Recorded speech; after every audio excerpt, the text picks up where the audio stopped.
పవిత్రమైన ఈ యజ్ఞంలో ఇవాళ ఇక్కడ పాల్గొనడం నా భాగ్యంగా భావిస్తున్నాను.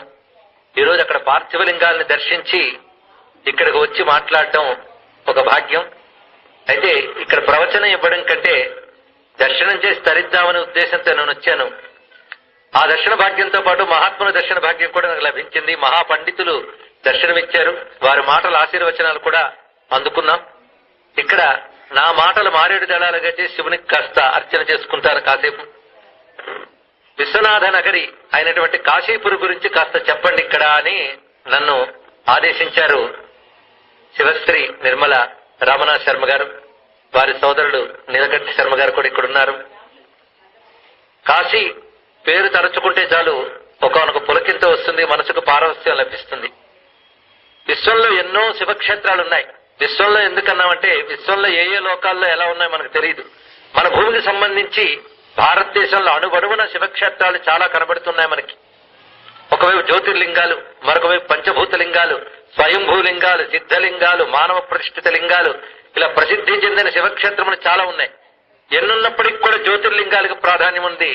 ఎన్ని జ్యోతిర్లింగాలున్నా కాశీకి ప్రాధాన్యం, విశ్వనాథ జ్యోతిర్లింగానికి ప్రాధాన్యం. అందుకే భూమికి సారం గంగ, గంగకి సారం విశ్వనాథుడు, విశ్వనాథుని కంటే మించిన మరొకటి లేదు అని మనకి శాస్త్రం చెప్తున్నది. కాశీకున్న ప్రత్యేకత ఏంటంటే మిగిలిన క్షేత్రాలకి వెళ్తామని అనుకుంటే వెళ్ళకపోతే దోషం ఉంది. కాశీకి వెళ్ళకపోయినా వెళతాం అనుకుంటే వెళ్ళిన పుణ్యం వస్తుంది. అది విశేషమైన అంశం. కాశీ స్మరణ మాత్రం చేత మనల్ని ధన్యుల్ని చేస్తుంది.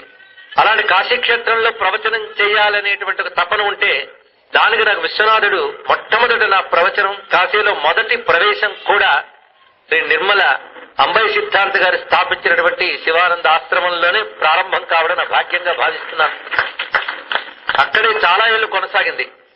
అది ఆ అనుగ్రహమే ఇప్పటికి కూడా నిరాఘాటంగా ప్రతి ఏడాది కాశీలో ప్రవచనాలు జరిగేటట్లు చేస్తూ ఉన్నది. ఇక్కడ నాకు అక్కడ వెళ్లే దగ్గర నుంచి కలిగిన అనుభూతులు చెప్పాలంటే చాలా విశేషమైనవి. ఎవరైనా సరే కాశీ వెళితే తప్పకుండా దర్శించవలసిన దర్శనీయ స్థలంగా మనం భావించవలసినటువంటి పవిత్రమైన చోటు అంబై సిద్ధార్థ గారి చేత స్థాపించబడిన అష్టోత్తర శతలింగాల ఆలయం. అన్ని బాణలింగాలే. ఏ బాణలింగాలు అంటే నర్మద బాణలింగాలు. నర్మద బాణలింగాలకి ఆవాహనక్కర్ లేకుండానే శివుడు ఉంటాడు. అందులో మహాజ్యోతిర్లింగ స్వరూపమైన కాశీలో ఆ 108 లింగాలకి రోజు అర్చన జరుగుతూ ఉంటే అర్చనలో పాల్గొనే భాగ్యం మాకు కొన్నేళ్ల పాటు లభించిందంటే ఇంక చెప్పడానికి ఉంది విశ్వనాథుని కృప. వాటన్నింటి అక్కడ ప్రతిష్ఠ చేయడం, ఆ పరాయి రాష్ట్రంలో దాన్ని నిలబెట్టడం అనేటువంటిది తపశ్శక్తి సంపన్నుల చేత తప్ప ఇంకోరి చేత సాధ్యం కాదు. అలాంటి తపశ్శక్తి అంబై సిద్ధాంత గారికి ఉన్నది. వారు ప్రాతస్మరణీయులు. వారిని స్మరిస్తే మనం పవిత్రులం అవుతాం. శివయోగి, గురుమూర్తి అని వారి పేరు ముందున్నది. ఆ రెండు నామాలకి పూర్తి సార్థకమైనటువంటి వ్యక్తిత్వం వారిది. వారు చేసినటువంటి వారి ద్వారా వ్యాపించినటువంటి శివారాధన సంప్రదాయం చాలా విస్తారమైనది. అంతేకాదు వారి తపశ్శక్తి చేత అనేక ప్రాంతములు పవిత్రమయ్యే. విశేషమైన అంశం ఏంటంటే మహాశివరాత్రి నాడు తాను వెళుతున్నాను ముందే చెప్పి శిష్యవర్గానంతని దగ్గర పెట్టుకుని కాశీక్షేత్రంలో లింగోద్భవ కాలంలో తనువు చాలించారు అంటేనే వారు ఎటువంటి శివయోగం మనకు తెలుస్తున్నది. శివయోగం 5 అంశాలుంటే శివయోగం అంటారు. జ్ఞానం శివమయం, శైవీ భక్తి, ధ్యానం శివాత్మకం, శివార్చన శివవ్రతం, శివయోగో హి పంచధ అని శాస్త్రం మనకు చెప్తున్నది. శివయోగం 5 లక్షణాలతో కూడి ఉంటుంది. శివజ్ఞానం, శివభక్తి, శివధ్యానం, శివార్చన, శివవ్రతం. ఈ 5 తన జీవన విధానంగా ఎవరు కలిగి ఉంటారో వారు శివయోగి. అలాంటి శివయోగిని దర్శిస్తే చాలా ధన్యులవుతారు. అలాంటి శివయోగి అయినటువంటి మహాత్ముల ద్వారా ఎందరో శివయోగులు తయారయ్యారు. ముఖ్యంగా వారు ఏ తపస్సుతో ఈ లక్ష్యంతో దాన్ని అక్కడ స్థాపింపజేశారో దాన్ని అంది పుచ్చుకుని ఆ తపస్సును ఆ పాండిత్యాన్ని కొనసాగిస్తున్నటువంటి మహాత్ములు శివశ్రీ నిర్మల రామనాథ్ శర్మ గారు. వారి పరిచయం నాకు ఆనందకరమైన అంశం. ఆ దంపతులు నాపై ఒక పుత్రవాత్సల్యం ఉంది. ఆ వాత్సల్యమే నన్ను ఇక్కడికి పిలిపింపజేసింది. దర్శనం చేసి ఆనందించాను. అసలు లింగం అనేటువంటి మాటకి నిఘంటు పరంగా చూస్తే గుర్తు అని ఒక దాన్ని తెలియజేయడానికి ఒకటి మనం చెప్పుకున్నప్పుడు దాని లింగం అంటారు. కానీ శివుని తెలియజేస్తుంది కనుక శివలింగం అని ఒక అర్థం చెప్పుకుంటే సరిపోతుంది, కానీ నిజానికి సరిపోదు. లింగం శివునికి పేరే. ఎందుకంటే లీయమానమిదం సర్వం బ్రహ్మణ్యేవ గలీయతే అని శాస్త్రం చెప్తున్నది. జగత్తంతా దేనిలో లీనమయ్యిందో, జగత్తు యందు ఎవడు లీనమై ఉన్నాడో వాడి లింగం. లింగ శబ్దం ఎంత విశేషమైన అర్థం ఇక్కడ మనం తెలుగులోనే చెప్పుకున్నా, స్పష్టత కోసం మళ్ళీ చెప్పాలి. అన్నిట్లో ఆయన ఉన్నాడు, అన్ని ఆయనలో ఉన్నాయి. అది దీని యొక్క అర్థం. అంతే. ఆ ఉండడం ఎలా ఉన్నాడు? ఏదో ఒక చోట ఒదిగి ఉన్నట్టు కాకుండా లీనమై ఉన్నాడు. లీనం వ్యాపకత్వాన్ని తెలియజేస్తుంది. అది లయనాల్ లింగముచ్యతే. అన్నిట్లో ఆయన లీనమై ఉన్నాడు, అన్ని ఆయనలో ఉన్నాయి. ఆయన లేకపోతే జగత్తు లేదు. చైతన్యమే శివుడు. చైతన్యం లేనిది లేదు. విశ్వమంతా చైతన్య స్వరూపమే. అందుకే పరమాత్మ అనేటటువంటి పరబ్రహ్మ అనే మాటకి మరొక పదమే లింగము. కనుక లింగం అనగా పరబ్రహ్మ. ఇది ఉపనిషత్తు చెప్తున్నటువంటి మాట. లీయమానమిదం సర్వం అనేది కూడా వేదాంత వాక్యం. అందుకు లింగం అనగానే కేవలం గుర్తును ఒక రాయను కాకుండా సర్వవ్యాపకమైనటువంటి ఈశ్వర స్వరూపమే లింగము. ఈ లింగం ఎక్కడుంది అంటే ఆ లింగంలోనే మనందరం ఉన్నాం. ముందే చెప్పాం కదా, అందులో అందరూ ఉన్నారు, అందరూ అది ఉంది. ఇది తెలిస్తే చాలు. ఇవాళ నేను మాట్లాడుతున్నానన్నా, మీరు కూర్చున్నారన్నా, మీలో నాలో చైతన్యం లేకపోతే ఏదీ లేదు. కనుక మనలో ఉన్నది అది, మనం ఉన్నది అందులోనే. కనుక దాని వ్యాపకత్వం ఎంతుందయ్యా అంటే ఆపాతాళ నభస్థలాంత భువన బ్రహ్మాండమా విస్ఫుర జ్యోతిష్పాటక లింగమౌళి వెలసత్ పూర్ణేందు వార్తామూర్తై అనే భావనలోనే ఎదురుగా అంగుష్ట ప్రమాణం పెట్టుకున్నా నువ్వు ధ్యానిస్తున్నది మాత్రం ఆపాతాళ నభస్థలాంత అయినటువంటి వస్తువునే. అనగా భావంలో మనం భావిస్తున్న లింగం ఎలాంటిది? అనంతమై సర్వవ్యాపమై సత్యం జ్ఞానం అనంతం అని చెప్పబడుతున్నటువంటి పరబ్రహ్మ వస్తువు. దానికి శివం అని పేరు. ఎందుకంటే అంతటా వ్యాపించి ఉన్నప్పటికీ, పంచభూతాల్లో తానే ఉన్నప్పటికీ, సర్వజీవుల్లో తానే ఉన్నప్పటికీ, సర్వజీవుల్ని తనలో ఉంచిన వాడైనప్పటికీ కూడా ఈ జీవగతమైన ఉపాధిగతమైన వికారాలు అంటని వాడు గనక నిర్మలుడు. ఆ నిర్మలత్వమే శుద్ధత, శుభము. ఆ నిర్మలమైన శుద్ధమైన శుభతత్వాన్ని శివం అంటారు. కనుక లింగము శివము పర్యాయ పదాలనే మనం భావించుకోవచ్చు ఒక విధంగా. ఎందుకంటే తత్వత ఒకటే అర్థం చెప్తున్నది. శివశబ్దం నిర్మలము, శుభము, శుద్ధత, మంగళము ఇత్యాది అర్థములు చెప్తున్నప్పటికీ ఆదిత పరిశుద్ధత్వాత్ మలత్రయ వియోగిత అని శివశబ్దానికి అర్థం చెప్పారు. శుద్ధము, శాంతము, నిర్మలము, శుభము ఆయన తత్వమే శివం. అంతేకాదు శివశబ్దానికి మరొక అర్థం ఉంది. శేతే ఇతి శివ. శేతే ఇతి అంటే ఉండువాడు అని అర్థం. సరిగ్గా లింగ శబ్దంలాగే ఉండువాడు అంటే ఎక్కడుండేవాడు? అన్నిట్లో ఉండేవాడు, అన్నిటినీ తనలో ఉంచేవాడు. ఉండుట అనే ధర్మం. ఉండుట అంటే ఉపనిషత్తు సత్ అంది. సత్ అంటే శాశ్వతమైన ఉనికి. ఆ శాశ్వతమైన ఉనికే శివం. ఆ శాశ్వత ఉనికి లింగం. కనుక శివలింగం అని మనం వ్యవహారానికన్నా శివమన్నా లింగమన్నా ఒక్కటి. అయితే సర్వవ్యాపకమైన లింగం మనలో ఉంది అని తెలిస్తే అదే ముక్తి. కానీ తెలియబడట్లేదే. సర్వవ్యాపకమైన శివాన్ని మనం గ్రహించకుండా అడ్డుకుంటున్నటువంటి ఒకానొక అజ్ఞానం ఉంది, అవిద్య ఉంది. అది పాశం. ఆ పాశం చేత బంధితులమైన మనం పశువులం. ఈ పశువుని పాశాన్ని నియంత్రించేవాడు పశుపతి. అందుకని పాదాలను పట్టుకుని ఆశ్రయించి సర్వము శివమయము అనేటువంటి ఎరుక కలిగించవయ్యా అని ఆయన్ని ఉపాసించాలి. ఉపాసించడానికి మళ్ళీ ఆధారం ఏమిటాయి అంటే లింగమే.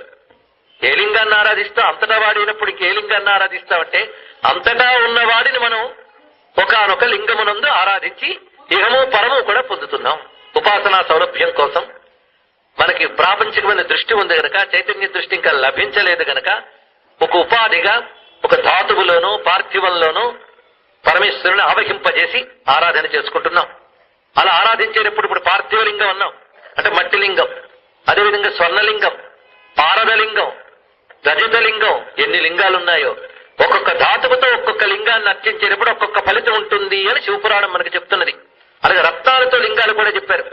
నీలమణితో లింగం చేసి భావిస్తే ఒకటి, అదేవిధంగా పుష్యరాగంతో ఒకటి, ఇలా ఒక్కొక్కటి. అందుకే దేవతలందరూ కూడా లింగార్చన పరాయణులు. ఇంద్రుడు మరకత లింగాన్ని అర్చిస్తాడట, బృహస్పతి పుష్యరాగ లింగాన్ని అర్చిస్తాడట. వీళ్ళందరూ లింగార్చన చేస్తున్నారు. అయితే పుష్యరాగ లింగాన్ని అర్చిస్తున్నాడు, పుష్యరాగాన్ని కాదు. మనం పార్థివ లింగాన్ని ఆరాధిస్తున్నాం, పార్థివాన్ని కాదు. అంటే అక్కడ ధాతు ఏదైనప్పటికీ కూడా ధాతువు యందు ఆవగింపజేసి ఆరాధిస్తున్న శివత్వాన్ని మనం తెలుసుకోవాలి ఇక్కడ. అంతేగా ధాతువు బట్టి ప్రయోజనం ఉంటుంది. కొన్ని ప్రయోజనాల కోసం కొన్ని రకాల ధాతువులు వాడమన్నారు. ఆయా గ్రహ దోషాలు పోవడానికి కూడా రకరకాల ధాతులింగాలు. అలాగే స్వర్ణలింగం ఆరాధన చేస్తే ఒక ఫలితం, రజతలింగం ఆరాధన చేస్తే ఒక ఫలితం చెప్పారు. స్వర్ణలింగం ముక్తిరమని, రజతలింగం ఐశ్వర్యకారకమని. ఇవన్నీ కూడా తత్వజ్ఞానం లేకపోయినా ఆరాధన చేసే వాళ్ళకి లభించే ఫలితాలు. కానీ తత్వజ్ఞానంతో ఏ లింగాన్ని ఆరాధించినప్పటికి కూడా అది ముక్తిప్రదాయకం అవుతుంది. ఇక్కడ ఇలా రకరకాల శివారాధనలు చెప్తూ ఉంటే ఒకప్పుడు పార్వతీదేవి పరమేశ్వరుని ప్రశ్నించిందిట, సమ అనేక లింగార్చనలు చెప్పు, లింగం ఒకటైనప్పటికి కూడా ధాతువు బట్టి మనం కలుపుతున్నాం. ఏమంటే ఇది స్వర్ణలింగం, ఇది రజత లింగం. ఇందులో స్వర్ణం రజతం మారింది కానీ లింగం మారలేదు. ఎందుకంటే దాన్ని ఆవగిస్తున్న శివుడు మారలేదు కదా. అయితే ఉపాధిగతంగా ఒకనొక ప్రభావం ఉంటుంది. కనుక ఇన్ని లింగాల్లో ఏ లింగం ఆరాధిస్తే నీకు ఇష్టమని అడిగింది. ఇది మనకి పనికొస్తుంది. అమ్మవారు అడిగారంటే అమ్మవారికి తెలియదునా, మనకు అడగడం తెలియదునా, ఆవిడ అడిగిందంటే. ఇక్కడ ఆవిడ చాలా చక్కగా అడిగారు. అడిగితే ఆయన అత్యద్భుతమని చెప్పాడు. ఎందుకంటే తనకి ఏది ఇష్టమో అదే చెప్పాలి కదా శివుడు. నాకు ఇష్టమైన లింగార్చన ఏదంటే అధ్యాత్మ లింగార్చన అని చెప్పాడు. ముందు ఆయనకి ఇష్టం తెలుసుకుంటే చాలా బాగుంటుంది. ఇప్పుడు అధ్యాత్మ లింగార్చన ఎక్కడ దొరుకుతుంది? ఒక ఆయన అన్నాడు పార్థివలింగం ఎక్కడ దొరుకుతుందో తెలుసు, అధ్యాత్మలింగం ఎక్కడ దొరుకుతుంది చెప్పండి అన్నాడు. అధ్యాత్మలింగం ఎక్కడ దొరుకుతుందో విశ్వనాథాష్టకంలో వ్యాసులు వారే చెప్పారు. ఆశాం విహాయ పరిహృత్య పరస్య నిందాం పాపే రతించ సునివార్య మనస్సమాధౌ ఆదాయ హృత్కమల మధ్యగతం పరేశం వారాణసీపురపతిం భజ విశ్వనాథం. ఎక్కడుందో అధ్యాత్మలింగం ఇప్పుడు తెలిసిపోయింది కదా. హృత్పుండరీకాంతర సన్నివిష్టం స్వతేజసా వ్యాప్త నభోవకాశం అతీంద్రియం సూక్ష్మమనంతమాద్యం ధ్యాయేత్ పరానందమయం మహేశం. ఇది ప్రసిద్ధిగా శివోపాసకులు అందరూ చదువుతుంటారు. హృత్పుండరీక అంతర సన్నివిష్టం, నీ హృదయంలో ఉన్నాడయ్యా వాడు అంటే అంతా చేసి ఇక్కడే ఉన్నాడండి అంటే స్వతేజసా వ్యాప్త నభోవకాశం. ఎంత అద్భుతంగా చెప్పాడు ఇక్కడ. నీ హృదయ కుహరంలో ఉంటూ నిన్ను నడిపిస్తున్నవాడు. ఆయన్ని పూజించవయ్యా అన్నాడు కృష్ణుడు. తెలుసా, తనను పూజించనకుండా ఆయన పూజించన్నాడు ఆయన కృష్ణుడు. ఈశ్వర సర్వభూతేషు హృద్దేశే అర్జున తిష్టతి బ్రాహ్మయన్ సర్వభూతాన్ని యంత్రారుడాని మాయయ్య. అందరు హృదయాల్లో ఉంటూ నడుపుతున్నవాడెవడో వాడు శివుడు. వాడిని పూజించు అర్జునుడితో చెప్పాడు ఇక్కడ. అలా మన హృదయంలో ఉన్నటువంటి వాడు స్వతేజసా వ్యాప్త నభోవకాశం అంతలో ఉన్నాడు. అతీంద్రియం ఎలా ఉంటాడంటే ఇంద్రియాలకు అతీతుడు. ఇంద్రియాలకు అతీతుడు అయ్యేటప్పుడు పట్టుకోవడం కష్టం. మనకి ఏవైనా వస్తువును వర్ణిస్తే ఇంద్రియాలతో పట్టుకోగలిగిన దాన్నే మన మనస్సు కూడా పట్టుకోగలదు. అవునా లేదా అండి? ఒక వస్తువు ఎర్రగా ఉంది అంటే ఎరుపు మన ఇంద్రియాలకు తెలుసు కనుక దాన్ని ఊహిస్తాం. కానీ ఈశ్వరుడు ఇంద్రియాలకు దొరకడే, వాడిని ఎలా పట్టుకుంటావు? అందుకే వాడు ఇంద్రియాలకు దొరకడు కనుక సూక్ష్మం, అత్యంత సూక్ష్మ వస్తువు అంటే ఇంద్రియాలకు దొరకనివాడు. ఎంతున్నాడు? అనంతం, ఆద్యం. ఆ ఒక్క శ్లోకం చాలండి శివుడిని అర్థం చేసుకోవడానికి. అలాంటి శివుని ఆరాధిస్తున్నాను. అంతటా ఉన్నాడు, సర్వశక్తిమంతుడు, సూక్ష్మమైన వాడు, అతీంద్రియుడు. అంటే ఎంత అందని వస్తువు అనిపిస్తుంది. వాడు హృదయంలో ఉన్నాడని మళ్ళీ చక్కగా చెప్పారు. కనుక ఇక్కడ చూడగలిగితే అంతా చూడగలవు, కానీ అంతా వెతికితే ఎక్కడా దొరకడాయి తెలుసుకోవాలి ఇక్కడ. కానీ హృదయంలో శివుడు చూడగలిగిన వాడే విశ్వమంతా విశ్వేశ్వరుడు దర్శించగలడు. అది చూడటానికి సాధన మనం చేయాలి. అందుకు ఆయనకి ఇష్టం ఏంటి? శివుడికి అధ్యాత్మ లింగార్చన. ఎవడు తన హృదయంలో ఉన్నటువంటి లింగరూపుడైన నాతో తాదాత్మ్యం చెందుతాడో వాడు నిజమైన నా భక్తుడు, నాకిష్టం అధ్యాత్మ లింగార్చన అని.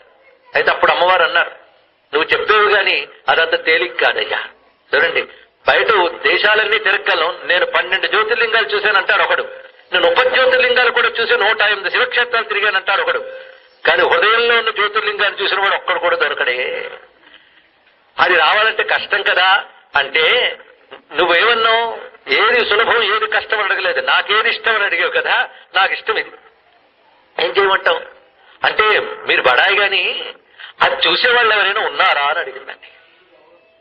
అడిగితే ఒక మాట అంటాడు శివుడు, సామాన్య మానవులు ఆలయాల్లో ఉన్న శిలాదుల రూపంలో ఉన్న ఆ లింగాన్ని ఎంత స్పష్టంగా చూస్తారో యోగి హృదయ కమలంలో ఉన్న నన్ను అంత స్పష్టంగా చూస్తాడు. అంటే దానికి యోగం కావాలి, యోగి కావాలి. అయితే ఇప్పుడు మనకు నిరాశ కలిగింది, మన యోగులం కాలేదని. వెంటనే స్వామి చెప్తున్నాడు, ఆ యోగం కలగడం కోసం పార్థివమో స్వర్ణమో బాణమో రజతమో ఏదో లింగార్చన మొదలుపెట్టు. అది క్రమక్రమంగా చిత్తశుద్ధినిచ్చి ఎరుకను ప్రసాదించి భక్తిని పండించి వారు హృదయంలో ఉన్న నన్ను చూడగలిగే స్థితినిస్తుంది. కనుక మన నిస్పృహ నిరాశకు లోను కాకుండా లింగార్చన మొదలుపెట్టాలి. ఎందుకంటే ప్రతి మానవుడికి పరమాత్మను పొందాలనే తపన ఉండదు. లోకంలో అనేక ప్రయోజనాలు పొందాలని అనుకుంటారు, అంతే కదండి. లోకంలో ప్రతివాడు కోరుకునేవి ఇష్టమైనవి కలగాలి, కష్టమైనవి తొలగాలి. తర్వాత శివుడైనా ఇంకెవడైనా. లేదండి ఆ రెండిటికి శివుడు మనకు వస్తాయంటే శివుడు ఇప్పుడు కావాలి మనకి. అందుకు లింగార్చన అంటూ భౌతిక కర్మగా నువ్వు చేస్తూ ఉంటే ఇష్టప్రాప్తి అనిష్ట పరిహారం తప్పకుండా జరుగుతుంది. అందుకే వినా లింగార్చనం యస్య కాలో గచ్చతి నిత్యసహ మహాహానిర్భవేత్ తస్య అని ఒక మాట ఉన్నది ఇక్కడ. లింగార్చన చెయ్యకుండా కాలం గడపడం వ్యర్థం అన్నారండి ఇక్కడ. చాలా విశేషమైన అంశం. పూర్వం ప్రతి వారికి లింగార్చన ఉండేదిట.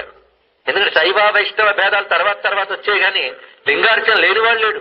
భారతంలో కృష్ణార్జునులు నిరంతరం లింగార్చన చేసినట్లుగా వ్యాసుడు వారే వర్ణించారు ఇక్కడ. అంతేకాదు లక్ష్మీ పాంచరాత్రంలో మాట ఉన్నది. లక్ష్మీదేవి చెప్తుంది, ఏ ఇంట్లో నిత్య శివలింగార్చన జరుగుతుందో ఆ ఇంట్లో నేను ఉంటాను సర్వకళలతో అన్నదండి ఇక్కడ. చూడండి ఇక్కడ. అందుకొందరు అంటూ ఉంటారు ఇంట్లో శివలింగం ఉండొచ్చా అని, ఇంట్లో ఐశ్వర్యం ఉండొచ్చా అని ప్రశ్న వేస్తే ప్రశ్న వేయండి ఇక్కడ. శివార్చన సాగాలి, ఎలాగోలో శివార్చన చేసి సాగాలి, లింగార్చన జరగాలి ఇక్కడ. అయితే లింగార్చనల్లో అప్పుడు నాకు ఇష్టం అధ్యాత్మలింగం, కానీ అందరూ అందుకోవడం కష్టం గనక, కానీ నాకు ఇష్టమైనది వాళ్ళు అందుకోవాలి గనక ముందు ఇవన్నీ చేస్తూ ఉంటే తర్వాత నాకు ఇష్టమైన ఆ లింగాన్ని వాళ్ళు అందుకుంటారు, అప్పుడు వాళ్ళు ఐక్యమవుతారు నాలో అని స్వామి చెప్పాడు.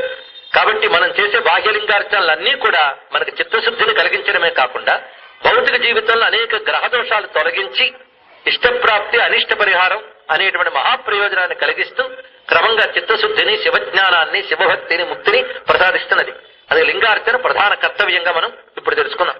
ఈ శివలింగార్చనని సమంత్రకంగా చేసేవాళ్ళు చేస్తూ ఉంటారు. మంత్రం రాకపోతే ఆయన నామమే మహామంత్రం. కేవలం శివాయ నమః నమశివాయ అంతే, వీటితోనే షోడశోపచార పూజ చేయించిన స్వామి చెప్పాడు ఇక్కడ. ఏం కష్టం అండి ఆయనకి. ఆయన్ని మెప్పించడం సులభం మరొకటి లేదు. ఎందుకంటే శిల్పం చెక్కక్కర్లేదు. శిల్పం చెక్కడం మొదలు పెడితే మూతొక్కరు ముక్కొంకరు వస్తుంది, మహాప్రమాదం.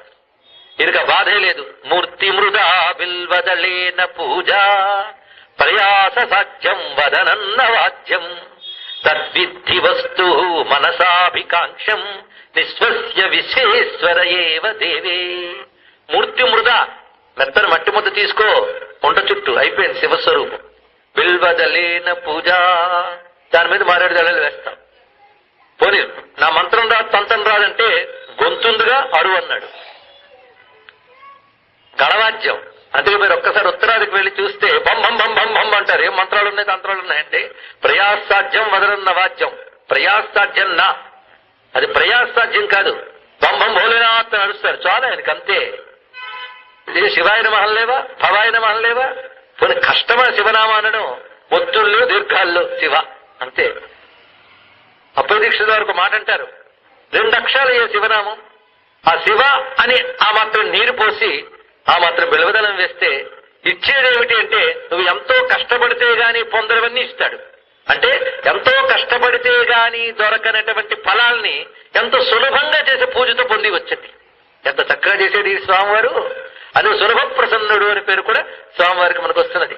అందుకే తెలుగులో మల్లన్న గారు కవి చెప్తారు, నీలకంఠుని శిరసుపై నీళ్లు జల్లి పత్తి రిసుమంత ఎవ్వాడు పారవయిచు కామధేనువు వానింటి గాడిపసరము అల్ల సురసాకి వానింటి మల్లె చెట్టు అని చెప్పాడు. నీళ్లు జల్లడం పారేయడం అనే మాటలు తెలుగు పలుకుబడితో అలవాటు ఉన్న వాళ్ళకి తెలుస్తుంది. ఎందుకంటే కష్టం లేకుండా చేసే పనులు పారేయడం జల్లడం. అందుక తెలుగు పలుకుబడిలో అందం అది. తెలుగు పలుకుబడి అంటే తెలుగు వాళ్ళకి ఇప్పుడు తెలియదు అది.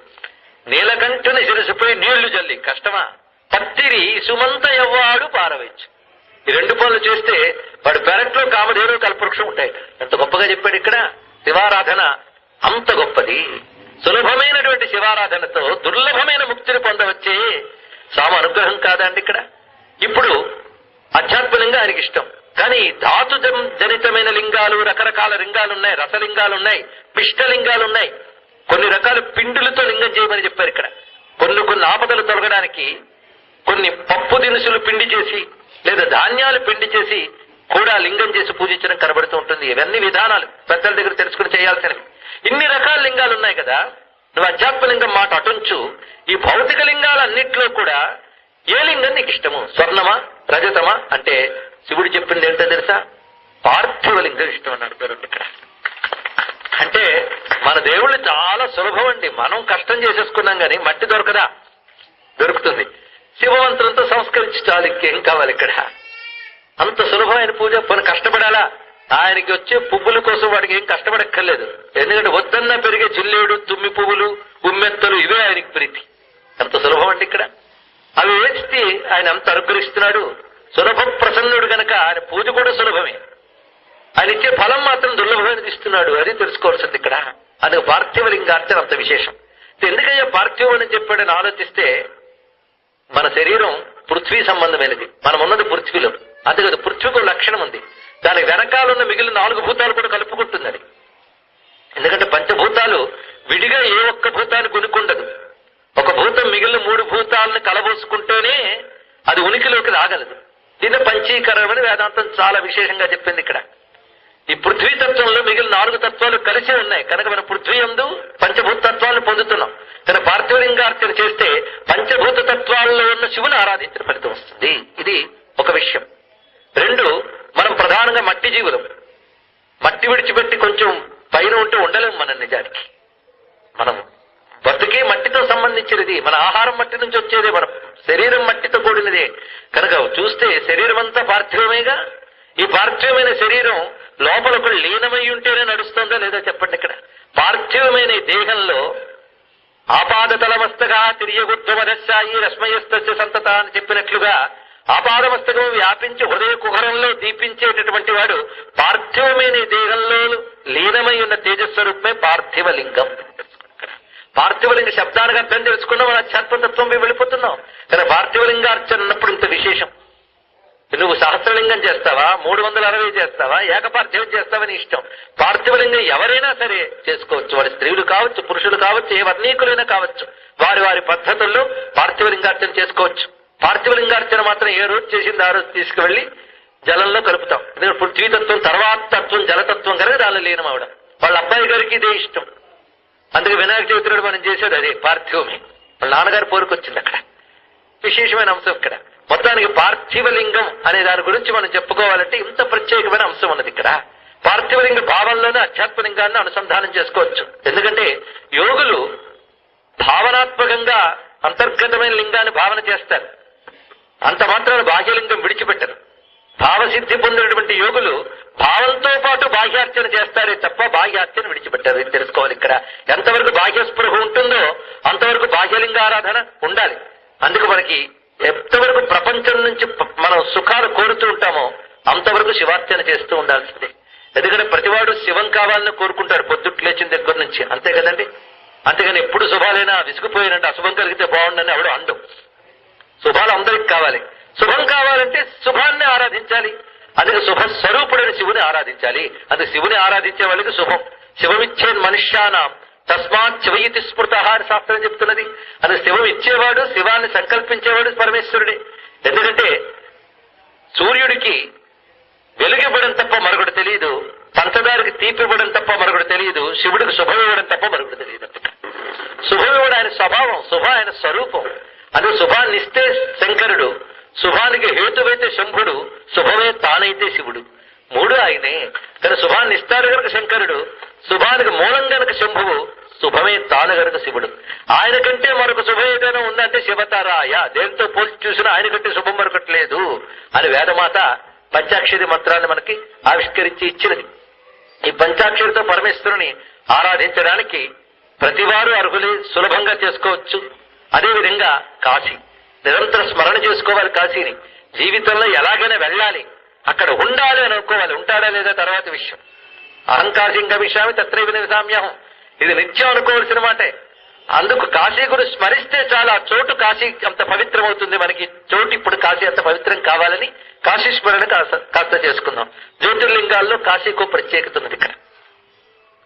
ఎందుకంటే నిజమే పల్కెద బాహులిత్య శృతివాణి గోపతి ధ్వజడుంఠీశ గణేశ్వరుల్ గురిగా ఓ వారాణసీదేవి ఓ గజచర్మాంబరు కూర్మి పట్టణమ నిన్బోల అంబుజ గర్భాండములందు లేవు నగరంబుల్ తీర్థరాజంబులున్.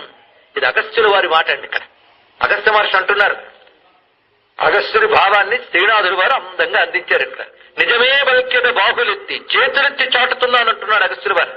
ఏమనంటే నేనేదో నాకు తోచిన చాటిస్తే అలాగా, దానికి ఒక ప్రమాణం ఉండాలి కదా. ప్రమాణ వాక్యాలతో చాటుతున్నానయ్యా, నాకు సాక్షులున్నారు, ఆ ప్రమాణ వాక్యాలు చెప్తున్నాను, వాటితో వాళ్ళని సాక్షిగా చెప్తున్నాను. అందుకే నిజమే బల్క్యద బాహులెత్తి. నాకు ప్రమాణం ఏమంటే శృతివాణి గోపతి ధ్వజ డుంఠీష గణేశ్వరుల్ గురిగా. ఎవరెవరు సాక్షులు చెప్తున్నారు ఇక్కడ? శృతివాణి వేదవాక్కు. ఎందుకంటే వేదమునకు ప్రధానమైన ఉపనిషత్తుల్లో అవిముక్తోపాసన వల్ల ముక్తి పొందుతాడు అని చెప్పారు ఇక్కడ.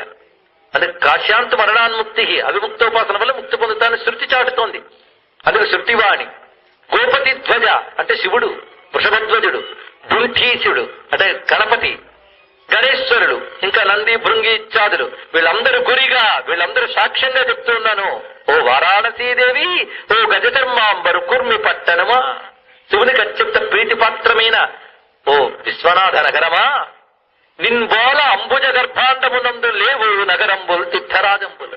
నీతో సమానమైనటువంటి తీర్థం గాని మహానగరము గాని బ్రహ్మాండాలు ఎక్కడా లేదు తల్లి అన్నారు. అందుకే ఎత్ర శక్ర నగరీ కనీయసి, ఎత్ర విష్ణునగరీ లఘీయసి, ఎత్ర బ్రహ్మనగరీ తనీయసి, విశ్వనాథ నగరీ గరీయసి అని. ఇతర లోకములు కూడా సరిపోవండి కాశీ ముందు. మరి కాశీ ముందు సరిపోవంటే మరి అక్కడికి వెళ్తే గందరగోళం, ట్రాఫిక్లు, జనాలు పెరిగిపోయారు. దానికి తోడు ఎక్కడ పెడితే అక్కడ హడావిడి, శుభ్రత కనబడదు. మీరేమో విష్ణులోకం కంటే స్వర్గలోకం కంటే బాగుందన్నారు. ఎలాగంటే పొంతన కుదురుతుంది రెండింటికి. ఆ గందరగోళంలో సగం ఉండదు హైదరాబాద్, అంత గందరగోళం అక్కడ ఉంటుంది. కనుక అక్కడికంటే ఇక్కడే ప్రశాంతం. మరి ఆ ప్రశాంతతే కరువైనటువంటి కాశీ అంత గొప్పదంటే ఎలా నమ్ముతామండి? అంటే క్షేత్రాన్ని ఎప్పుడు భౌతికంగా చూడకూడదు. భౌతికంగా చూస్తే క్షేత్రం ఎలా అవుతుంది? క్షేత్రశక్తి ఎప్పుడు సూక్ష్మంగా ఉంటుంది, అంటే అతీంద్రియమైన తేజస్సు వ్యాపించి ఉంటుంది. అదే కాశీ మనకు కనబడుతున్నటువంటి భౌతిక పృథ్వీ మాత్రమే కాకుండా దాని యందు ఒక తేజోమయమైనటువంటి జ్యోతిస్వరూపం వ్యాపించింది. పెద్ద రహస్యమైన అంశం ఏంటంటే కాశీలో విశ్వనాథుడు కాదు, కాశీయే విశ్వనాథుడు. ఇది తెలుసుకోవాలి ఇక్కడ. పంచక్రోశాత్మకాయ జ్యోతిర్లింగాయ విశ్వనాథాయ నమః, ఇది మంత్రం. అంటే పంచక్రోశాత్మకమైనటువంటి కాశీ జ్యోతిస్వరూపం, అదే మహాజ్యోతిర్లింగం. కనుక కాశీలో మనం అడుగుపెట్టకమంటేనే జ్యోతిర్లింగంలోకి అడుగుపెట్టామని అర్థం. అదొక్కటి తెలుసుకుంటే చాలు ఇక్కడ. అయితే మనకు దర్శించే శక్తి లేదు కనుక శాస్త్ర ప్రమాణం భావించి మనం ఒక జ్యోతిర్లింగంలో ఉన్నాం అని భావించాలి ఇక్కడ. అక్కడ కూర్చుని సాధన చేసుకుంటే ఇంకేమున్నది ఇక్కడ? అయితే అక్కడున్న జ్యోతిర్లింగాన్ని మనం దర్శించలేం కనుక భావిస్తున్నాం. దర్శించే వాళ్ళు ఉన్నారు, యోగులు, తపశ్శక్తివంతులు. మాకు తెలిసి ఒక పెద్ద ఆయన ఉండేవారు. ఆయన కంచి మహాస్వామి చంద్రశేఖరేంద్ర సరస్వతి స్వామి వారికి ఇంచుమించు అంతేవాసి. ఆయన దగ్గరే జీవితం అంతా గడిపినటువంటి మహాత్ములు. ఆయన పరమాచార్య వారి ఆశీర్వచనాలు తీసుకుని కాశీక్షేత్రంలో పంచాక్షరి పురస్చరణకి వెళ్లారు. ఆయన పురస్చరణ నియమం పట్టుకుని మొత్తం 5 లక్షల మంత్రాన్ని కూడా పురస్చరణ దీక్షతో చేశారు. ఆయన చివరి రోజు ఆయన మాల పూర్తి చేశారో లేదో అంతవరకు కళ్ళు మూసుకుని జపం చేసుకుంటున్న ఆయనకి కాశీలో రోడ్లు, బిల్డింగులు ఏవీ కనబడలేదు. ఒక మహాకాంతి పుంజం కనబడింది. ఆయన అనుభూతి చెప్పారు ఇక్కడ. అది ఆయనకి దర్శనమైంది. కాంతి పుంజం అది అంటే అసలు కాశీ అది. ఇక్కడ అది వెలుగు కుప్ప, వెలుగు రాశి, కాంతి రాశి. అది కాశ్రు దీప్తం అనే ధాతు ప్రకారంగా కాశీ అంటే కాంతి, కాశీ అంటే కాంతి. ఈ మధ్య ఒక పాశ్చాత్య వనిత ది సిటీ ఆఫ్ లైఫ్ అని, సిటీ ఆఫ్ లైట్ అని ఒక పుస్తకం రాసింది. అత్యద్భుతం. కాశీ గురించి మనం కూడా అంత చూడలేదు అనిపిస్తుంది ఇక్కడ. అంత గొప్పగా కాశీని దర్శించి ఆవిడ రచించింది ది సిటీ ఆఫ్ లైట్. అంటే కాశీ పదానికి సరైన అర్థం రాసింది ఆవిడ ఇక్కడ. మనకు ఎంతమందికి తెలుసు కాశీ అంటే కాంతి అని? తెలియదు. కాశీ అంటే కాంతి కనుక కాశీ అనగా కాంతి స్వరూపము. కాశ, ప్రకాశ, వికాస, కాశ శబ్దం నుంచి వచ్చినవి కాశం. కనుక కాశం అనగా కాంతి. ఆ కాంతి అతీంద్రియమై పంచభూతాలకు అతీతమైనటువంటి చిత్కాంతి. ఆ కాంతి స్వరూపది. అదే జ్యోతిర్లింగం, అదే మహాజ్యోతి. అటువంటి ఆ జ్యోతిర్లింగ క్షేత్రాన్ని మనం కాశీ అంటున్నాం.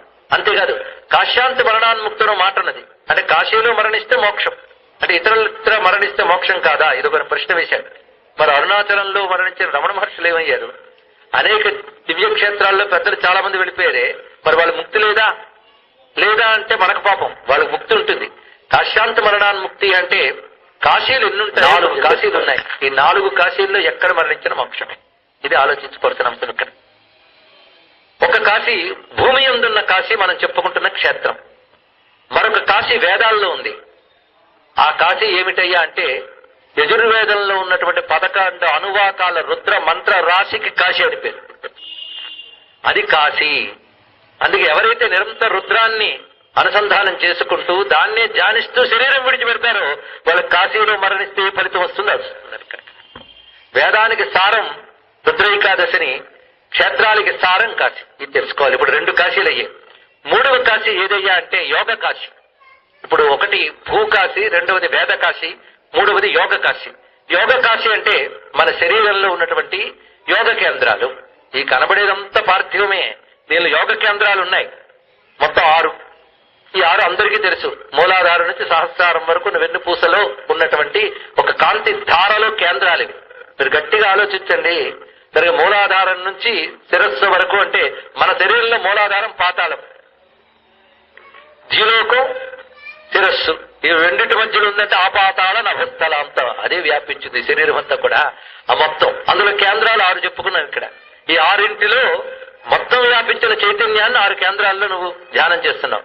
అందులో భ్రూఘ్రాణంబుల మధ్య సంధి క్షేత్రంబు అవిముక్త క్షేత్రంబు అని శాస్త్రం చెప్తున్నది ఇక్కడ. కనుక కాశీ క్షేత్రం ఏదయ్యా మన శరీరంలో అంటే ఆజ్ఞాచక్ర స్థానం. అందుకే జ్యోతిస్వరూపం కనుక అక్కడే మనం బిందువు పెట్టుకోవడం, బొట్టు పెట్టుకోవడం చేస్తున్నాం. ఎవరికి యోగ జ్ఞానం ఉంటుందో వాడికి తెలుస్తుంది బొట్టు ఎందుకు పెట్టుకోవాలని. యోగమే లేని వాడికి బొట్టు పెట్టుకునే యోగం కూడా ఉండదు, తెలుసుకోండి ఇక్కడ. కనుక మనకు అక్కడ ఉన్నటువంటి ఆజ్ఞాచక్ర స్థానం జ్యోతిర్లింగ స్థానం. పరమాత్మ నువ్వు ఏ రూపంలో ధ్యానించినా ధ్యానించవలసిన చోటు అది. ఇది తెలుసుకోవాల్సిన ప్రధానమైనది. కనుక అది జ్యోతిర్లింగ స్థానం. అది ఎలాంటిదయ్యా అంటే 3 నాడులు కలిసిన చోటు అన్నారు ఇక్కడ. ఎడ పింగళ సుషుమ్న నాడు కలుసుకున్నా ఇక్కడ. అది ఇటు అటు ఎడ పింగళ నడుము సుషుమ్న అని చెప్పారు ఇక్కడ. ఎడ పింగళ వరణ అసి సుషుమ్న గంగ కలిసిన చోటు వారణాసి అని చెప్పారు ఇక్కడ. కనుక ఎవరైతే అక్కడ జ్యోతిస్వరూపమైన పరమేశ్వరునైనా లేదా ఆయన ధరించిన దివ్యమంగళ విగ్రహాలనైనా ధ్యానం చేస్తాడో వాడు కాశీవాసి. అలా శివుని యోగ స్థితిలో భ్రూమధ్యంలో ధ్యానం చేస్తూ శరీరాన్ని త్యజిస్తే వాడు కాశీ మరణం అనే ఫలితాన్ని పొందుతున్నాడు. ఇది తెలుసుకోవాలి ఇక్కడ. ఇంతవరకు 3 కాశీలు చెప్పాను కదా, ఇక 4వ కాశీ చెప్పాలి ఇక్కడ.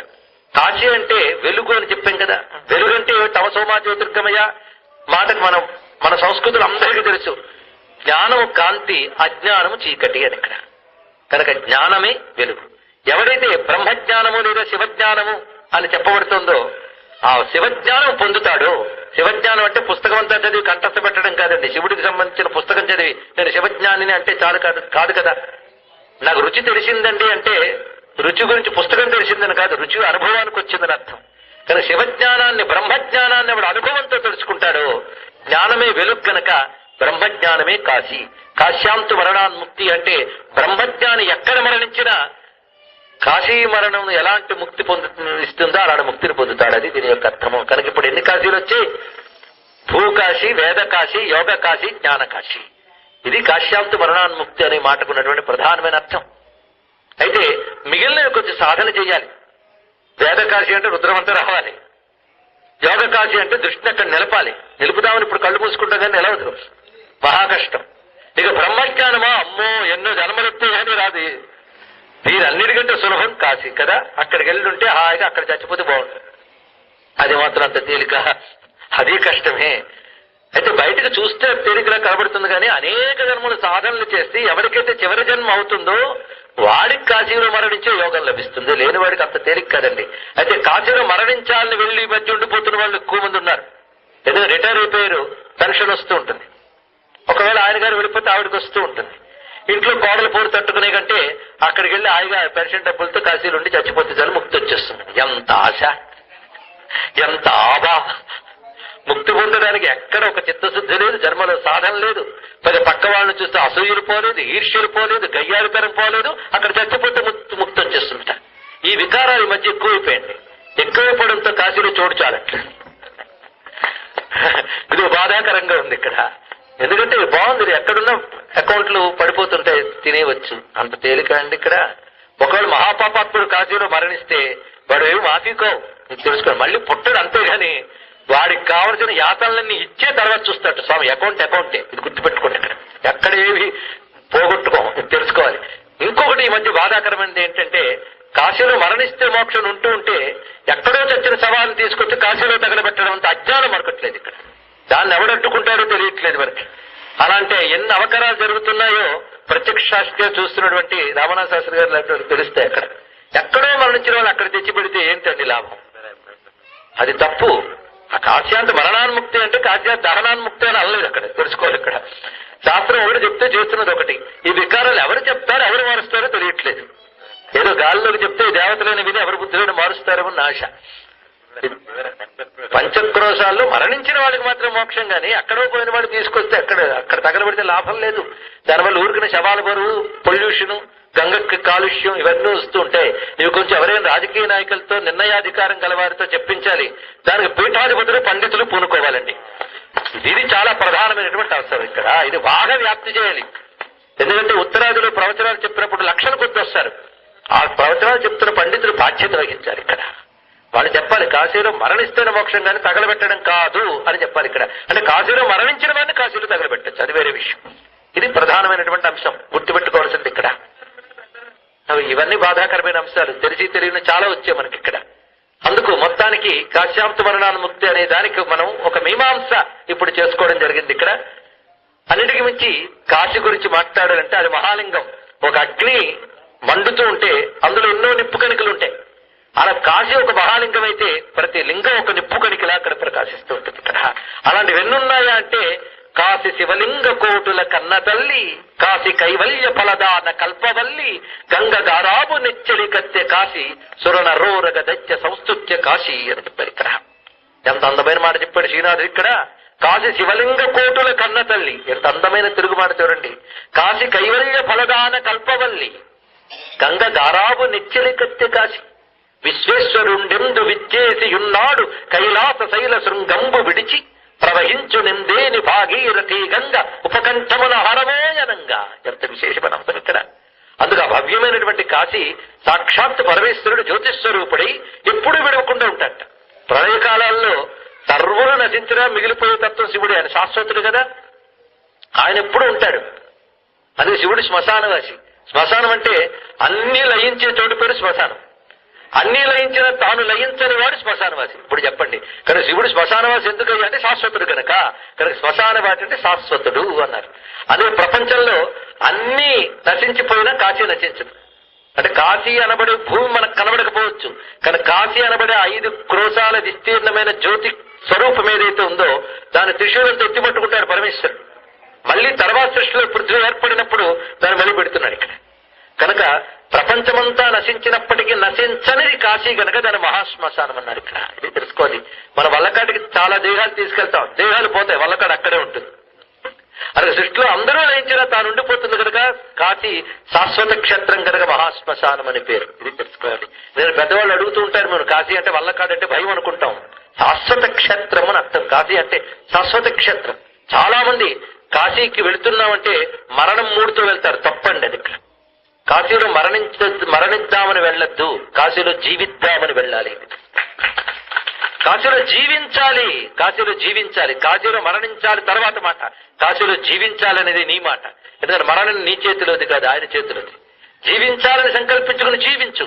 కాశీలో జీవిస్తే ప్రతి క్షణం ఆనందాన్ని అనుభవించవచ్చు. తెలుసుకోండి కదా, ప్రతి క్షణం ఆనందాన్ని అనుభవించవచ్చు. ఎందుకంటే ఆనందవనం. నేను కాశీలోనే బ్రతకాలి, కాశీలోనే ఉండాలి. అందుకే శ్లోకంలో కూడా ఏం చెప్పారంటే కాశీ గురించి చెప్తూ తత్రైవ నివసామ్యహం అన్నారు. అదే అక్కడైనా ఎలాగో చచ్చిపోతానని చెప్పలేదు ఇక్కడ. చూడండి, ఇక్కడ అక్కడ ఉంటాను బ్రతుకుతానన్నారు. ఇది చాలా గుర్తుపెట్టుకోవాలి. కాశీలో ఉంటున్న వాళ్ళు, కాశీకి వెళుతున్న వాళ్ళు కాశీలో చచ్చిపోవాలనుకోకండి, కాశీలో జీవించాలనుకోండి. కాశీని ప్రేమించాలి, కాశీని జీవించాలి, కాశీలో ప్రతిదాన్ని అనుభవించాలి. కాశీలో జీవించాలి, కాశీలో బ్రతకాలి, కాశీని అనుభవించాలి. ఎక్కడ పెడితే అక్కడ శివత్వం అక్కడ పరిమళిస్తూనే ఉంటుంది. అంతేకాదు కాశీ గట్టిగా చెప్పాలంటే అనేక సంవత్సరాల నుంచి అనేక చోట్ల చెప్తూనే ఉన్నాను, భారతదేశపు ఆధ్యాత్మిక రాజధాని. ఇది గుర్తుపెట్టుకుంటున్నాను.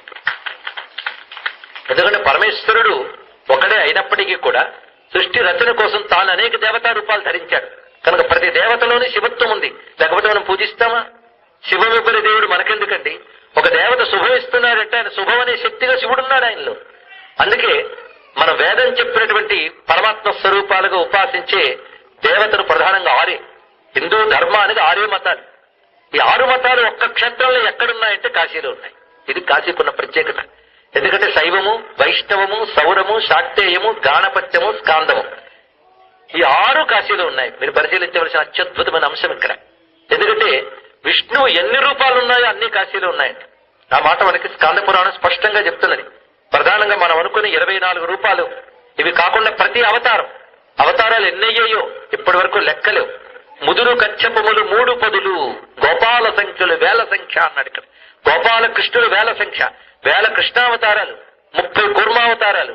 అంటే అనేక కల్పాల్లో జరిగిన విష్ణు అవతారాలు అవతారం పరిసమాప్తి పూర్తి చేసిన తర్వాత ఒక తేజస్సు అక్కడికి వస్తుంది.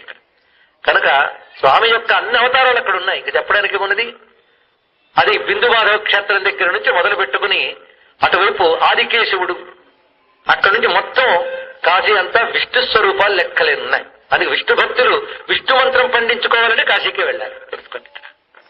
ఇక సూర్యుడు, లోలార్కుడు, వృద్ధాదిత్యుడు, మయూఖాదిత్యుడు ఇత్యాది రూపాలతో 12 ఆదిత్యులు అక్కడ ఉన్నారు. ప్రధానంగా ద్వాదశాదిత్య క్షేత్రం కనుక సౌర మంత్రం సిద్ధించాలంటే అక్కడికే వెళ్ళాలి. ఇక అమ్మవారా దేవీ భాగవతంలో మాట చెప్పారు, నా మంత్రం పొంది సాధన చేసేవాళ్ళు ఇంట్లో సాధన చేసుకోండి కానీ ప్రయత్నపూర్వకంగా క్షేత్రాలకు వెళ్ళి సాధన చేయాలని చెప్పారు. ఆ సాధన చేయాలంటే నా శక్తిపీఠాలు లక్షల సంఖ్యలో ఉన్నాయి, కోట్ల సంఖ్యలో ఉన్నాయి, కానీ ఒక 108 మాత్రం చెప్తున్నాను విను అని అమ్మవారి స్వయంగా చెప్పారు దేవీ భాగవతంలో. 108 గొప్పవే, కానీ 108లో ఏ పీఠంలో సాధన చేసిన గొప్పదే కానీ అన్ని పీఠాలు అందరూ సాధన చేయలేరు కదా. ఒక్క పీఠంలో చేస్తే చాలు అని ఏదైనా చెప్పాలి అంటే కాశీలో చేస్తే చాలు అని చెప్పిందండి అమ్మవారి ఇక్కడ. కనుక మీరు కాశీలో చూడండి, అష్టాదశ శక్తి పీఠాల్లో ఒకటైనటువంటి విశాలాక్షి దేవి అక్కడే ఉన్నది. అంతేకాదు సప్తమాంత్రికులు మీకు అక్కడ కనబడతారు, నవదుర్గలు అక్కడ ఉన్నారు, దశమహావిద్యలు అక్కడ ఉన్నాయి, అన్నీ అక్కడే కనబడతాయి. అదే కాశీలో ఉన్నవాడికి నేను ఆ క్షేత్రానికి వెళ్ళలేకపోయిన దేనికి బాధపడక్కర్లేదు, ప్రతి క్షేత్ర శక్తి అక్కడ ఉన్నది. 12 జ్యోతిర్లింగాలు ఉన్నాయి, అష్టాదశ శక్తిపీఠాలు ఉన్నాయి, అన్ని కాశీలో ఉన్నాయి. కాశీలో కామాక్షి ఉంది మీకు తెలుసా, చాలా విశేషమైనది. కాశీలో మొత్తం అన్ని పీఠాలు కనబడతాయి. అలాగే దశమహావిద్యా స్వరూపాలు కాశీలో కనబడుతున్నాయి. శ్రీ విద్యోపాసకులు కానీ ఎవరైనా, అందుకే శ్రీ విద్యోపాసకులైన భాస్కర్ రాయల వారు, అలాగే ముత్తుస్వామి దీక్షితుల వారు, వారు గురువైన చిదంబర యోగి, వీళ్ళందరూ కాశీలో సిద్ధి పొందిన వాళ్ళు, సామాన్యులు కారు కదా ఇక్కడ. అందుకు సాధ్యయానికి చాలా ప్రధానం. ఇప్పుడు మనం అప్పుడే 4 చెప్పేసుకున్నాం. ఇక గణపతులు ఎంత ఉన్నదో కాశీలో గణపతి తత్వం. ఎందుకంటే నవావరణ యంత్రం ఎలాంటిదో కాశీ 7 ఆవరణల యంత్రం, 7 ఆవరణలు. ఒక్కొక్క ఆవరణలో 8 మంది చొప్పున 56 గణపతులు ఉన్నారు కాశీ క్షేత్రంలో. చెప్పడానికి మనది ఇక్కడ డుంటి విఘ్నేశ్వరుడు ప్రధానంగా కనబడ్డ 56 గణపతుల పేర్లు మనకు కనబడుతున్నాయి ఇక్కడ. ఇంకేం కావాలంటే ఇక్కడ గాణపత్యానికి కొదవలేదు. మరి సుబ్రహ్మణ్యుడు అంటే పాప ఆయన కైలాసం నుంచి అలిగి మన కోసం వచ్చాడు దక్షిణాపథానికి. వాళ్ళ అలకలు మనకు లోక కళ్యాణాలు, మనం అడిగితే మనకి ప్రపంచానికి ప్రమాదం. దేవతలు 2 పనులు చేస్తే మనకు ప్రయోజనం. మొత్తం సుబ్రహ్మణ్య స్వామి దక్షిణాపథానికి రావడం వల్ల మనకు మంచి ఉపయోగం కలిగింది. ఆయన దక్షిణాపథానికి రావడం వల్లే శ్రీశైలం మల్లికార్జున క్షేత్రం వచ్చింది. ఇప్పుడు దాని సందర్భం కాదు కనుక అది ఎలా వచ్చిందో నేను చెప్పలేను, కానీ మొత్తానికి సుబ్రహ్మణ్యుడు అక్కడ ఉన్నాడు. అదొకటి విశేషమైన అంశం. సరిగ్గా మణికర్ణికి దగ్గర మనం చూస్తే స్కంద తీర్థం అని కనబడుతుంది అక్కడ. అక్కడ సుబ్రహ్మణ్య స్వామి, దాని పేరు స్కంద తీర్థం అక్కడ ఉంది. ఇది కాశీఖండం వర్ణించింది. మీరు మణికర్ణికి స్నానం చేస్తే అక్కడ 2-3 తీర్థాలు ఖర్చుంటాయి, అందరూ స్కంద తీర్థం. అక్కడ సుబ్రహ్మణ్య స్వామి ఆలయం ఉంది కూడా, మీరు పరిశీలించవచ్చు ఇక్కడ. కనుక హిందూ ధర్మంలో చెప్పబడ్డ 6 మతాలు అక్కడ ఉన్నాయి. శైవం గురించి చెప్పనే అక్కర్లేదు, ప్రధానమైన. అందుకు విశ్వేశ్వరుడు కేంద్రముగా కలిగి మొత్తం శాస్త్రములో చెప్పబడ్డ సర్వదేవతలు ఉన్నటువంటి క్షేత్రం కాశీ. అందుకే భారతీయులకు అది ఆధ్యాత్మిక రాజధాని. కలి వికటించి దుర్మతాలు ఆక్రమించి సంక్షోభాలు చేసి నాశనం చేసే అంత మాత్రానికి కాశీ తేజస్సు పోదు. ఒక్కొక్క కాలంలో ఒక దుష్టశక్తి ఆక్రమించవచ్చు. ఎందుకంటే ఒక తేజస్సు కలిగిన విద్యుత్ శక్తి కలిగిన రాగితీగ మీద ఎంత చెత్త వేసినా రాగితీగలు విద్యుత్తు పోదు. కాశీలో ఎన్ని ఆక్రమణలు జరిగినా అందులో జ్యోతిర్లింగం శక్తి పోదు. తెలుసుకోండి, అక్కడ ఉంటుంది. అయితే కలి ప్రభావం కనబడవచ్చు కానీ కలి ప్రభావం ఉండదు అక్కడ. అది తెలుసుకోవాలి. కలి ప్రవేశింపద ఆనంద కాననమున, అది విశేషమైన అంశం. అది కాశీలో ఆనందించారు కనుక దాని పేరు ఆనందవనం. అంతేకాదు ఎప్పుడు విడిచిపెట్టమన్నారు శివశక్తులు. అనిశంభు మన చేత అవిముక్తమయ్యునికి. శివుడు చెప్తున్నాడు పార్వతమ్మతో, నువ్వు నేను ఎప్పుడు విడిచిపెట్టకుండా ఉంటాం కనుక దీని పేరు అవిముక్తము. అంటే విముక్తము కానిది అవిముక్తం, విడిచిపెట్టమని చెప్పాడు. ఎంత విశేషమైన నామాలున్నాయి కాశీకి. అంతేకాదు కాశీనగరం ఒక ధనురాకృతిలో కనబడుతుంది. ఇది కూడా చూడవలసింది. ఇది మీకు తెలియాలంటే గంగలో మనం పడవలో వెళుతూ కాశీని చూడాలి, అప్పుడు చూడొచ్చు. ఆ కాశీ ఎలాంటి ధనుస్సుగా కనబడుతుందంటే కాశీ నగరి ధనుర్వల్లి గంగ నారి కోటి యుగ్మంబు లోలార్క కుదరధరులు పుషము లక్ష్యంబు పుషము బాణంబు లక్ష్యంబు వృజిన రాశి విశ్వనాథుండు ధన్వి ఉర్వీ కలత్ర అన్నాడు. అత్యద్భుతమైన చూడండి, ఒక ధనుస్సుట కాశీ, ఒక ధనుస్సు. అత్యద్భుతమైన వర్ణనిది. ధనురాకారంలో కనబడుతుంది మీకు కాశీ. కాశీ ధనుస్సు అయితే వింటి నారి గంగ అన్నాడు ఇక్కడ. ధనురాకారంలో కాశీ ఉంటుంది, వింటి నారిలా గంగ ప్రవహిస్తూ ఉంటుంది. కోటి యుగ్మంబు, కోటి అంటే కొనలు, అటొక్కొన ఇటొక్కన ధనుసుకుంటాయి కదా, ఆ రెండు ఏమిటంటే లోలార్క కుధరధరులు. వరణ అసి రెండు కనబడుతున్నాయి మీకు. అసి వైపు లోలార్కుడనే సూర్యుడు, అసి గంగతో కలిసే చోటు లోలార్కుడనే సూర్యుడు ఉంటాడు. అక్కడ లోలార్కుండం ప్రసిద్ధి. వరణ గంగలో కలిసే చోట దగ్గర అది సంగమ క్షేత్రం, అక్కడ ఆదికేశవుడు ఉన్నాడు. అక్కడ విష్ణువు, ఇక్కడ సూర్యుడు, ఈ రెండు కొనలు. ధనుస్సేమో కాశీ, నారి గంగ. ఇదంతా బాగుంది. బాణం ఏమిటి? అది బాగుంది. ఎక్కువ పెట్టేవాడు ఎవడు అంటే వృషభు బాణంబు అన్నాడు. ఇక్కడ బాణం ధర్మము. ఎంత గొప్ప మాట చూడండి. ఇక్కడ ధర్మము బాణం. ఎక్కువ పెట్టగలిగేవాడు ఒక్కడే అన్నాడు. విశ్వనాథుండు ధన్వి అన్నారు. విశ్వనాథుడు దాన్ని ఎక్కువ పెడతాడు. అంటే ఎవరు కాశీక్షేత్రాన్ని ఆశ్రయిస్తారో వారిని కాశీ విల్లుగా తీసుకుని విశ్వనాథుడు ధర్మం అనే బాణాన్ని ప్రయోగిస్తాడు. ఎవరి మీదకి?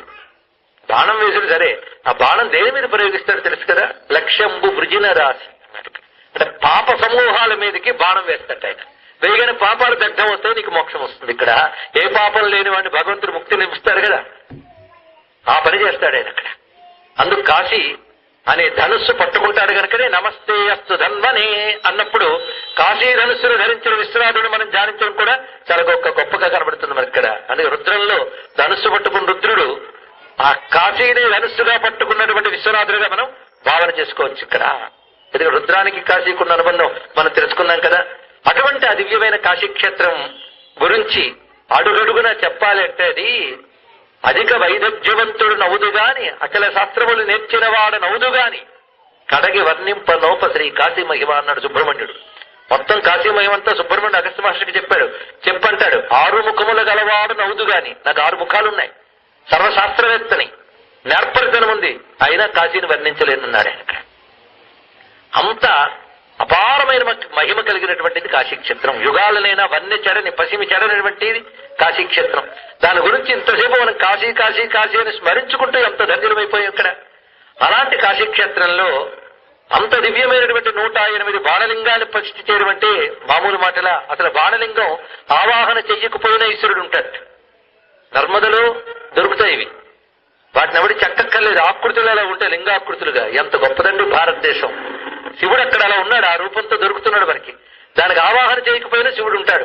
అందుకే బాణలింగం ఉన్నప్పుడు నిత్యం ఆరాధన ఉండాలి అని చెప్తారు. ఎందుకంటే ఆవాహనాదులు విగ్రహాలకు అవసరం, కానీ బాణలింగానికి స్వతసిద్ధంగా శివుడు ఉంటాడు అక్కడ. అక్కడ భక్తుడు బాణుడు తపస్సు చేయడం చేత శివుడు సంతోషించితే బాణుడు కోరుకున్నాడు, నా పేరు మీద ఇక్కడ లింగములు ప్రసిద్ధి చెందాలని. అందుకే ఆ బాణుడు గుర్తుగా భక్తుడు పేరు పెట్టాడు ఆ లింగాలకంటే. ఇక్కడ మొత్తం నర్మద బాణం అంటే అంత విశేషం. అలా నర్మద బాణాలు 108 ఒక చోట కాశీలో ఉన్నాయంటే ఎంత క్షేత్రం అండి. క్షేత్రంలో క్షేత్రం అది. అలాంటిది అంబై సిద్ధాంత్ గారు అక్కడ స్థాపన చేశారు. విశేషమైన అంశం అక్కడ. అలాంటి వాటిని తలంచుకుంటూ కాశీలో జీవిస్తూ మిగిలిన సమయం మధ్యలో ఇక్కడికి వస్తూ ఆ విశ్వనాథుడిని మళ్లీ తలంచుకుంటూ పార్థివలింగార్చన పేరుతో అందరినీ సమీకరిస్తూ ఇంత విశేషమైన ఆరాధన చేస్తూ ఉన్నారు. అది 100 ఏళ్లుగా సామాన్యమైన విషయం కాదు. అంటే అంబై సిద్ధాంత్ గారు ఆనాడు స్థాపించి కొనసాగిస్తున్నటువంటి ఒక మహాయజ్ఞం వారి పుత్రుల ద్వారా నేటికి నిరాఘాతంగా కొనసాగుతోంది. అది ఇవాళ మనం దర్శించే భాగ్యం మనకు లభించింది. ఎందుకంటే కాల ప్రమాణం విస్తారమైనప్పుడు శక్తి చాలా ఎక్కువ ఉంటుంది. కొందరు 99 ఏళ్ళు 100 ఏళ్ళు ఉన్న వ్యక్తిని వాడు మూర్ఖుడైనా సరే వాడిని చూసి నమస్కరించడం చాలా మంచిదండి. పండిన చెట్టు వాడు. ఆ జీవం సంపూర్ణంగా పండింది కనుక ఆ దేహానికి ఒక పవిత్రత వస్తుంది. అలాంటిది శివార్చన నిరాఘాతంగా 100 ఏళ్లు సాగుతుంది అంటే ఆ క్రియ అంత పరిపూర్ణమై ఉంటుందో మీరు పరిశీలించండి. అలాంటి చోటు మనం ఇవాళ ఆ శతాబ్ది ఉత్సవాల్లో పాల్గొన్నామంటే మన ధన్యత అది ఇక్కడ. అలాంటి విశ్వనాథ నగర్ని తలంచుకుంటూ ఇక్కడ విశ్వనాథుడిని పార్థివ రూపంలో మనం ఆరాధన చేస్తున్నాం ఇక్కడ. పై ఎక్కడున్నా సరే కాశీ ఒకటి, విశ్వనాథ శబ్దం ఒకటి, ఈ 2 పలికితే చాలు. ఇంకంతకంటే ఇంకేం కావాలి? అసలు విశ్వేశ్వర విశ్వనాథన శబ్దమే ఎంత మధురంగా ఉంటుంది అక్కడ. ఎందుకంటే విశ్వానికి ప్రభు ఆయన. మీకు మించింది ఏముంది ఇక్కడ? ఒక్క మాట చాలు. విశ్వం అంటే సమస్తం. ఎన్నో విశ్వాల్లో ఉన్నదంతా ఒకటే విశ్వం. విశ్వానికి నాథుడు. విశ్వానికి నాథుడు అంటే విశ్వం ఒక చోట, నాథుడు ఒక చోట లేడు. విశ్వమే తానే ఉన్న విశ్వనాథుడు. అది విశ్వరూపుడు, విశ్వరూపుడైన విశ్వనాథుడు. అలాంటి విశ్వనాథుని మనం విశ్వంలో తలంచుకొని ఎక్కడైనా సరే పుణ్యమే. అలాంటిది ఈ మహాక్షేత్రంలో మనం కూర్చొని ఇవాళ ఆ విశ్వనాథ స్వరూపాన్ని పార్థివేశ్వర స్వామిగా ఆరాధన చేసుకుని ధన్యులమయ్యాం. ఒక తపశక్తి పండినటువంటి కుటుంబం ఈ పని చేస్తూ ఉంటే, వారి శిష్య పరంపర అనేక ప్రాంతాల నుంచి వచ్చి ఇందులో పాల్గొంటూ ఉంటే మహావైభవంగా కొన్ని రోజుల పాటు జరుగుతుందంటే, ఇలాగా ఎటువంటి ఆడంబరం లేకుండా జరుగుతున్నటువంటి క్రతువులు భాగ్యనగరానికి భాగ్యం, క్రమంగా భారతదేశానికి భాగ్యంగా భావించాలి. ఎందుకంటే శివారాధన లోకక్షేమం. లోకమే శివుడిని తెలిసి ఆరాధన చేస్తే లోకమే క్షేమం కదా, ఇంకేమున్నది? అది లోకానికి శివం కావాలంటే శివారాధన వల్లనే సాధ్యమవుతుంది. అందుకే లోకం లింగాత్మక జ్ఞాత్వా యోచ్యయేత్ శివలింగకం అన్నారు. ఇక్కడ లోకం లింగాత్మకమని స్పృహతో శివార్చన చెయ్యి. చాలా గొప్ప మాట చెప్పారండి ఇక్కడ. కనుక శివార్చన చేసేవాళ్ళు రేపటి నుంచైనా సరే శివుడిని పూజించేటప్పుడు ఎక్కడో కైలాసపతి అయిన శివుడని కాదు, విశ్వమే తానైన విశ్వనాథుడిని నేను పూజిస్తున్నాను అని ఆరాధిస్తే, మీరు ఎప్పుడైనా విశ్వంలోనే తిరుగుతుంటారు కనుక విశ్వమే విశ్వనాథుడిని ఆరాధిస్తే విశ్వంలో ఎక్కడి నుంచైనా విశ్వేశ్వరుడు రక్షణ లభిస్తుందండి. అది చాలా ముఖ్యమైన అంశం. ఎందుకంటే విశ్వం ఎంత కలిపినా 8, అంతకు మించి ఏమున్నది? విశ్వం అంతా కలిపితే 8. ఏమిటండి అంత ఉంది కదా అంటే కలిపితే 8 అన్నారు, ఇంకోటి ఏమీ లేదండి. ఇత్యాభాతి చరాచరాత్మకమిదం యస్యే మూర్త్యష్టకం నాణ్యత్కించన విద్యతే విమర్శతాం. నువ్వు ఎంత ఆలోచించి చూడు, ఇంతకు మించి లేదన్నాడు ఇక్కడ.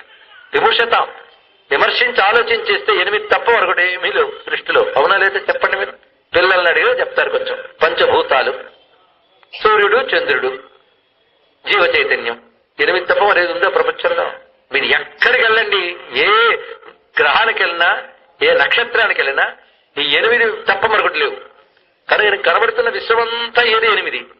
8 రూపాలు మీరు నేను సృష్టించలేం. కష్టపడి ప్రయత్నించిన మట్టిని సృష్టించగలరా? ఈ పంచభూతాలు మనం సృష్టించడం, సూర్యచంద్రుని సృష్టించడం, జీవ చైతన్యం మనం సృష్టించడం. ఈ 8 కూడా ఉనికి కలిగి ఉన్నాయంటే 8 వీటిలో లీనమై ఉన్నటువంటి వాడు శివుడే. ఈ 8 బాగుండాలని ప్రతివాడు కోరుకుంటాడు. అవునా లేదండి? మీలో 8 బాగుండాలని మీరు కోరుకుంటారు, మీ చుట్టూ ఉన్న 8 బాగుండాలి. 8 నాలో ఉన్నాయి, మీలో ఉన్నాయి. మనలో మట్టి బాగుండాలి, మనలో నీరు బాగుండాలి. వీటిలో వైషమ్యాలు వస్తే ధాతు వైషమ్యం వచ్చి శరీరానికి రోగాలు వస్తాయి. అవునా లేదా? మన శరీరంలో పంచభూతాలు వికారాలు పొందితే రోగాలు వస్తాయి. అవి సరిగ్గా ఉంటే బాగానే ఉంటాం. కనుక మన పంచభూతాలు బాగుండాలి, బయట పంచభూతాలు బాగుండాలి. అంతే కదా? ప్రతివాడు కోరుకున్నది అదే.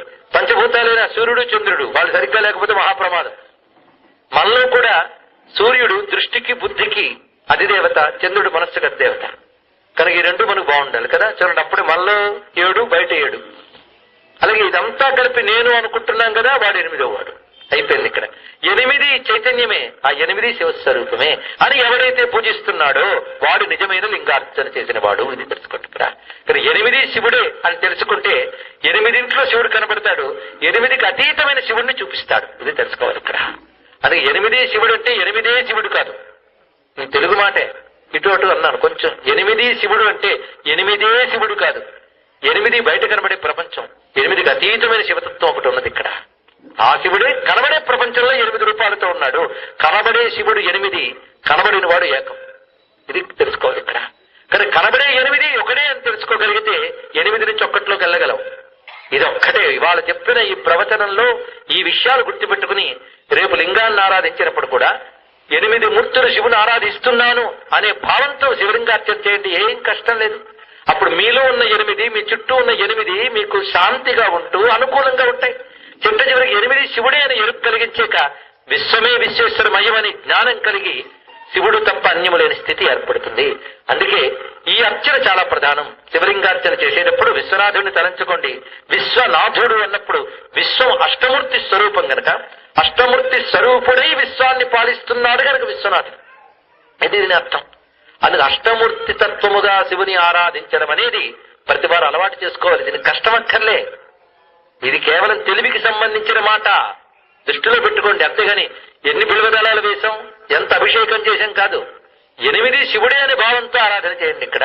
అందుకే పెద్దవాళ్ళు మనకి అష్టమూర్తి స్వరూపంగా శివుని ఆరాధించడమే అన్నిటికంటే పరమ ప్రయోజనం. ఇది తెలుసుకోవాలి. కనుకనే జ్యోతిర్లింగాన్ని ధ్యానించడం, అష్టమూర్తి స్వరూపమే అదిని భావించడం, ఈ రెండిటితో మీరు బాహ్యంగా ఆరాధించిన, భావంగా ఆరాధించిన విశ్వమే శివమయమని ఎరుక కలగాలి. దానికి మనకి ఇవన్నీ దోహదపడాలి. అయితే మనం ఇక్కడ ఉంటున్నాం, వెళ్తున్నాం, సగం నమ్మకం ఉంటుంది, సగం నమ్మకం ఉండదు. జ్ఞానం చెప్తే ఆవలింతలు వస్తాయి. ఇలాంటి స్థితిలో ఉన్నాం మనం.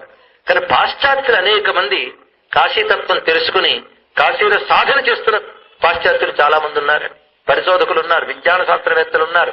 కాశీ గురించి ఎన్ని అద్భుతమైన విషయాలు రచించారు అంటే దీన్ని బట్టి భారతదేశంలో పుట్టిన వాళ్ళకే కాకుండా ప్రపంచంలో ఎక్కడో అక్కడ పుట్టిన ఇతర భాషల వాళ్ళకి, ఇతర దేశీయులకు కూడా విశ్వనాథుడు ఆకర్షిస్తున్నాడంటే విశ్వనాథుడు కదా, అందుకు ఆకర్షిస్తున్నాడు. ఇక్కడ ఏం చేస్తాం, అందరికీ ఆయన ప్రభు. ఇక్కడ నేను ఈ మధ్య ఒక పుస్తకం చూశాను, Shiva the lord of yoga అని.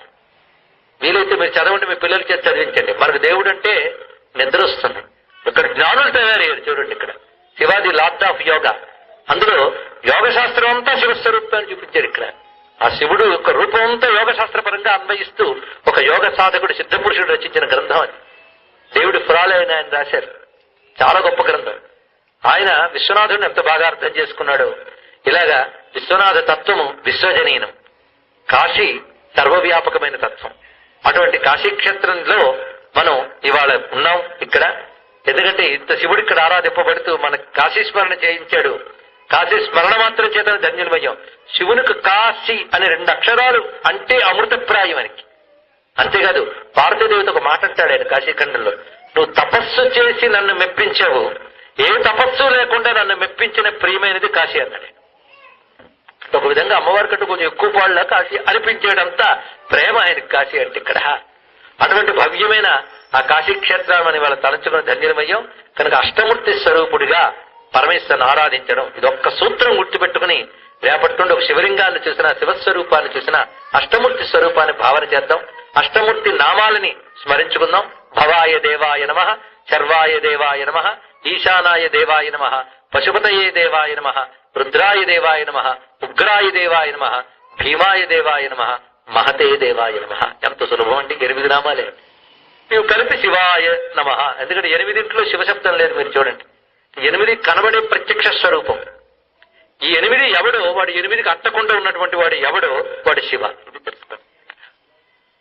అటువంటి భవ్యమైన తత్వాన్ని ఇవాళ మనం చర్చ చేసుకున్నటువంటి లింగము, శివ, అష్టమూర్తి, కాశీ, విశ్వనాథ, పార్థివ, ఈ శబ్దములను మననం చేసుకుంటూ శివానుగ్రహ పాత్రమోదం. నాకు ఈ అవకాశాన్ని కల్పించినటువంటి యజ్ఞ నిర్వాహకులకి నమస్కరిస్తూ, పైగా శతకృత దీక్ష కంకణంగా కట్టుకున్నారు మహాత్ములు. సిద్ధాంతి గారు, అంబై సిద్ధాంతి గారిని చూశారు. ఆ శతకృత దీక్ష పూర్తి చేశారు తనయులు. చాలా సంతోషకరమైనటువంటి అంశం అండి. ఇక్కడ ఇందులో పాల్గొన్నందుకు ధన్యుణ్ణి.